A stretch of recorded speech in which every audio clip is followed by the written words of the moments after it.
Sisimulan na bukas ang decommissioning o hindi na paggamit ng armas ng mahigit 100 miyembro ng MILF o ng Moro Islamic Liberation Front. Mahigit 70 malalakas na armas o baril ang iti-turn over ng MILF sa International Decommissioning Body. May report si Joseph Moro.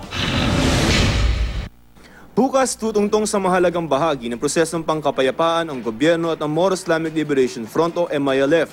Mismong si Pangulong Aquino ang sasaksi sa ceremonial decommissioning o ang hindi na paggamit ng armas ng 145 na mga miyembro ng Bangsamoro Islamic Armed Forces o BIAF, ang armed wing ng MILF.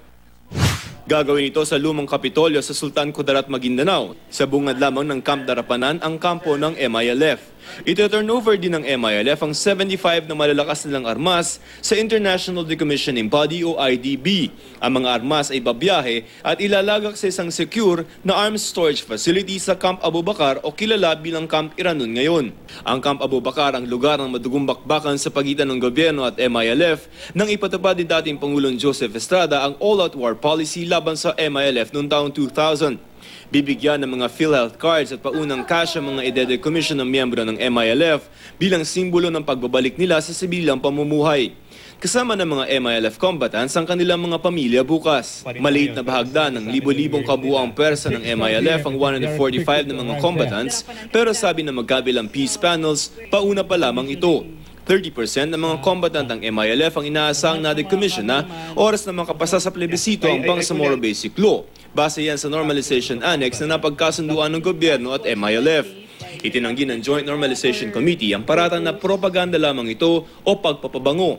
The Annex on Normalization, it's there, it's here, it's a commitment. So how can it be propaganda? Diba? The whole decommissioning process starts with the ceremonial, after which by phases na yon. So I don't know where that propaganda is coming from, but this was signed also in KL. Sa ngayon, nakabinbin pa rin sa Kongreso ang Bangsamoro Basic Law. Sabi ni Senate President Franklin Drilon, magdedebate pa ang mga senador sa pagbubukas muli ng sesyon sa Hulyo. Si Senador Bongbong Marcos, chairman ng isa sa mga komite na nag-aaral sa BBL, tila may agam-agam bagamat aminadong makatutulong ang decommissioning sa pagbabalik ng kumpiyansa sa prosesong pangkapayapaan. It's a very small start.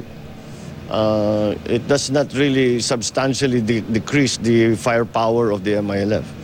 So that's why kailangan patibayin yung proseso ng decommissioning. Imbitado sa ceremonial decommissioning ang mga mababatas pero wala pang kinukumpirma ang Office of the Presidential Advisor in the peace process kung may makakarating.